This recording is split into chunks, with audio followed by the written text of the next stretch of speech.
Today I'm going to go over what I called the cumulative review in the last packet. And really this is just the Unit 5 test review, but it does up until this point. So the first thing we have here is an equation and a graph, and we've asked to graph the linear equation. Remember that we need to get our equation into the form y equals mx plus b, where m is our slope and b is our y-intercept. So we've got this equation here and we need to solve it for y. I think the first thing I'm going to do, because there are several ways we could go ahead trying to tackle this, is I think I'm just going to go ahead and move our 3y from the right to the left. It's negative, so I'm going to do that by adding 3y to both sides. So we have 3y plus 6 equals 2x. So now we need to, now that our y is on our left, we want to solve for it. We need to get the 6 onto the other side. I'm going to do that by subtracting.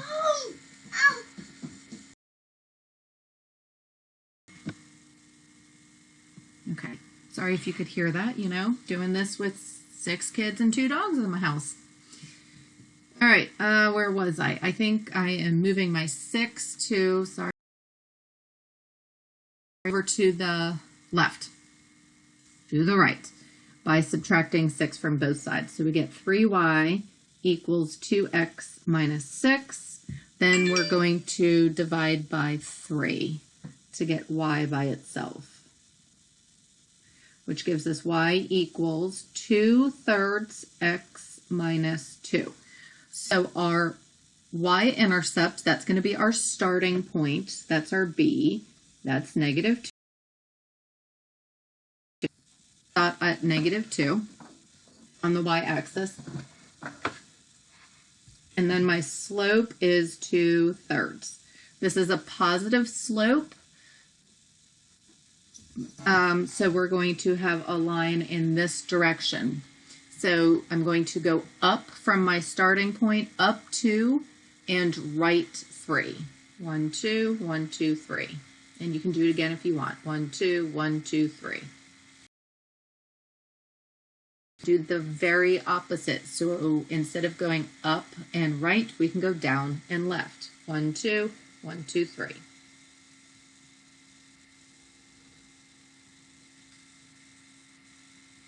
And we're done. Number 2, simplify the exponential expression. So we're going to kind of look at this 2 ways. I'm going to kind of tackle the 12 and the 15 separately from 12 and over 15. We're going to divide both of those by 3, which will give me 4 over 5.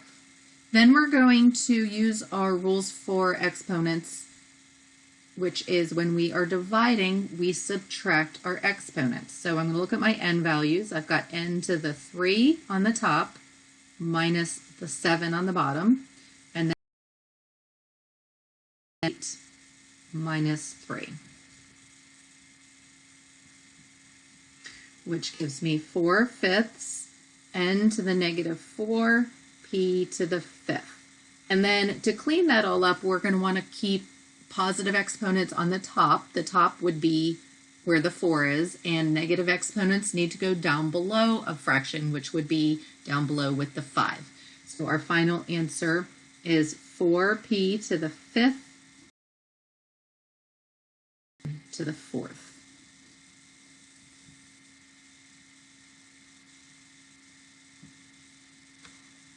Number 3, find the GCF. This is pretty important.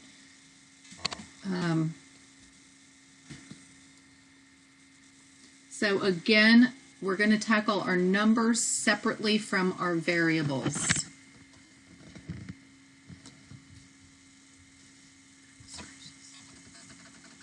So 30. I did show you on Desmos how to do that, and you're going to write GCF parenthesis 25, comma 15, comma 30, comma close parentheses, and it's going to tell you that your GCF is 5. Then we're going to look at our variables, and we need to figure out what the biggest number of variables that we can take from each of these 3 terms. We've got 2 x's here, 4 here, and 6 here. What's the biggest number I can take? 2. I can't take more than 2 because this term only has 2 that I can take from it. And then we're going to do the same with our y. I've got y to the 3, y to the 8, and y to the 4. So the biggest number of 3's that I could factor out would be 3. And it's not asking you to do that factoring, it's just asking. So 5x squared y to the 3rd. Number 4 is going back a unit or 2. We've got write an equation of a line that passes through the point 3, 2 and has an x-intercept of 1. Well, we want to write the equation y equals mx plus b. So we need our slope and we need our y-intercept. We don't have our y-intercept and we don't have our slope. What we can do is start by finding the x-intercept and writing it as a coordinate point. So the x-intercept of 1 is the point 1, 0. And then we've got 2 points. At this point, I'm going to go ahead and find my slope, which is y2 minus y1 over x2 minus x1. So I'm going to use 0 minus 2 over 1 minus 3, which gives us a slope of 2, which is a positive 1. And then I'm going to go ahead and use point slope formula. Y minus y1 equals m times x minus x1. And pick one of my points and my slope, and then solve for y. I've said before, if I have a point that has a 0, that's the one I'm going to use. It's, less math. And in this case, so that actually works out really well. Our slope is 1, and then we have x minus x1, which is 1. I don't know why there's parentheses there. Y minus 0 is just y. And when you distribute a 1 across parentheses, nothing changes. You just get x minus 1. So the equation of that line that they're looking for is y equals x minus 1. Number 5, we're simplifying radicals. We've got the square root of 180x to the 5th y squared. And we're going to make a factor tree for our 180. And again, in class we were using our TIs to, if you needed help with coming up with some factors. In this situation, we could always divide that. It is going to take you a while to get down to your prime factorization. You can use Desmos, and again, I forgot to write myself a note over here. I will write that up and post it. So I chose 9 and 20. I'm going to break my 9 down into 3 times 3, my 20 down into 4 times 5, 4. So I'm going to bring everything down and then break my 4 down into 2 times 2. Now I've got all prime numbers, so I'm going to also go ahead and I'm going to write out my x's and my y's in expanded form. So I've got 5 y's, 2, 3, 4, 5, and 2, did I say y's? X's, 2 y's. Then because we are doing, I'm going to look for pairs of numbers. Got a pair of 3's, pair of 2's, 1, 2 pairs of x's, and 1 pair of y's.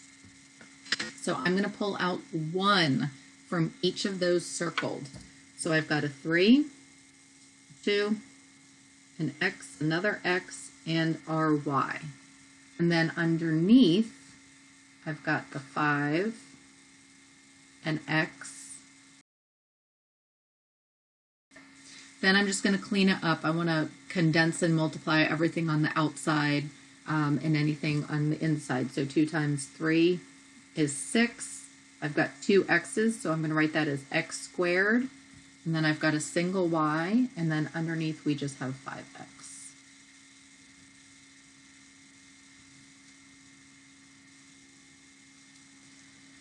Find the slope.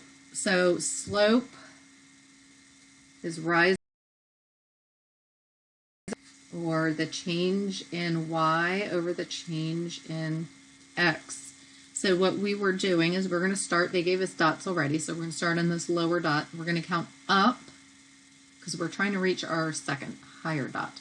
1, 2, 3, 4, 5, 6. We went 6 up, which is a positive move. Then we need to go left. 1, 2, 3, which is a negative move. Remember, are negative, up moves and right moves are positive. So we get 6 over negative 3, and to simplify, our slope is negative 2.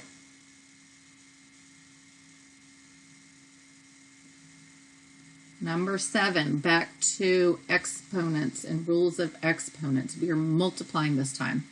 We are going to multiply our numbers, and we are going to add the exponents on like variables.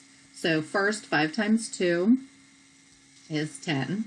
Then I'm going to look at my c's, and I'm going to add them. So I've got c to the 3 plus 4. Then in my d's, I've got d to the negative 7 plus 2. Then I need to clean up my exponents. So 10 c to the 7th, d to the negative. We don't like negative exponents, so I'm going to bring that d variable below. So 10c to the 7th over d to the 5th.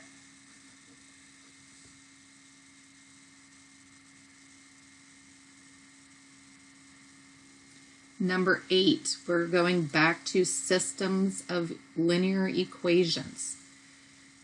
So we need to find the y value. Remember, the solution equations is where those two lines meet. They're asking, oh no, they're asking for both points. So they're asking where those lines meet.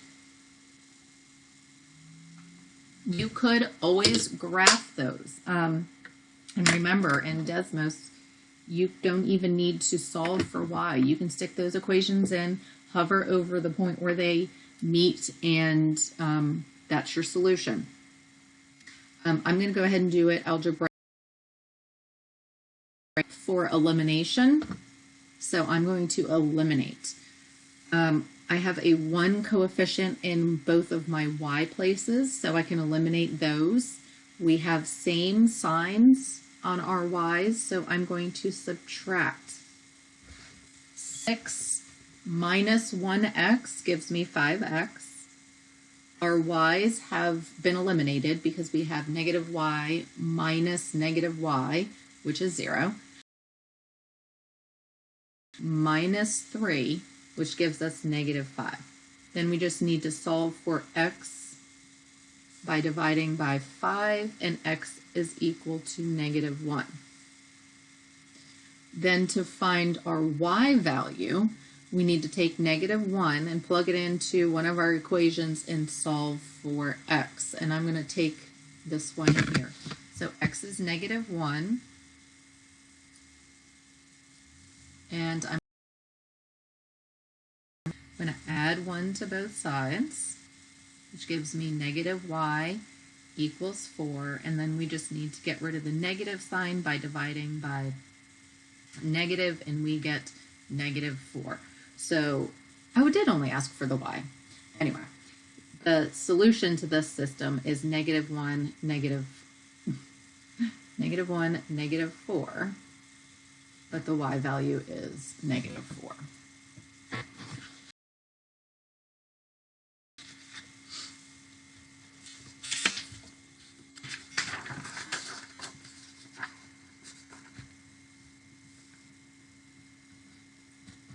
Solve for n. We're just simply solving the equation for our variable n.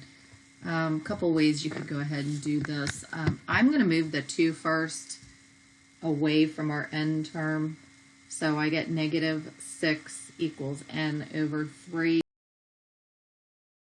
You could multiply everything but by 3 first, but people tend to ignore this 2 and it gets them wrong answers. So I like to get as much cleaned up as I can before I get rid of denominators. Then I'm going to multiply by 3 on both sides. -3 times -6 is giving me, I don't know why I did negative. That's just 3. -8. Wow, I mean my 3's. Goodness gracious. And I get n is equal to -18. Transitive property. Transitive property. If 3x equals 4y and 4y equals 2z, then what equals what? You need to go back and practice your properties. I told you pretty much the only way to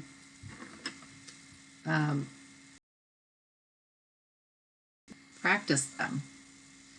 So it's 3x equals 2z.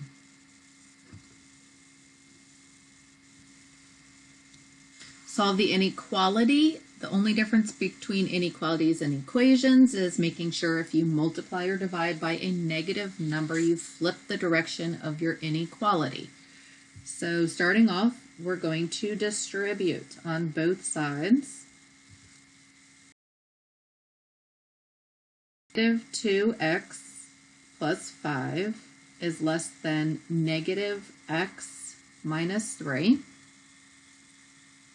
So distribute, done. We have no like terms to combine, so the next step is to get our variables all on one side. I'm going to bring the x on the right over to the left. It's negative, so I'm going to add x to both sides. -x plus 5. Then we need to get the 5 away from our x. Remember, we're moving everything away from our x to get it isolated. -x is less than -8, but we do need to divide by a negative on this one. So when we do divide by -1, we get x is greater than +8. Flip that inequality.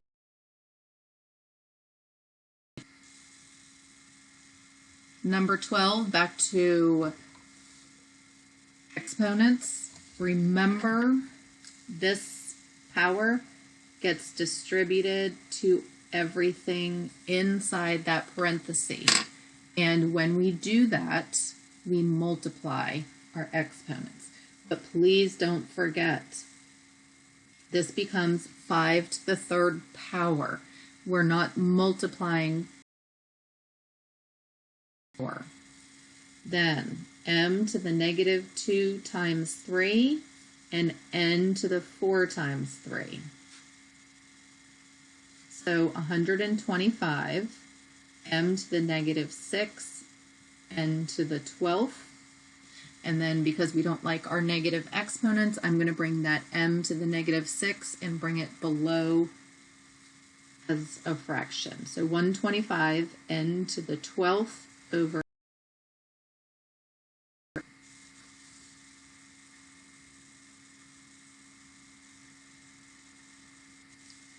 and number 13. This is just simply to substitute in the given values for each variable and solve. So, I think that's 3 times the square root of 36, because g is 36, plus f,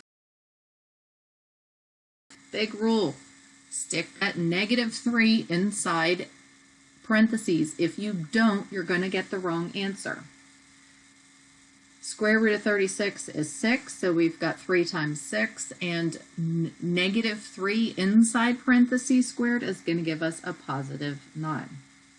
Order of operations, we're going to multiply first. 3 times 6 is 18, plus 9, add 27. And because I'm already at 20 minutes and my internet does not like doing a whole lot more than that, I'm going to stop this video and we will pick up on number 2 shortly.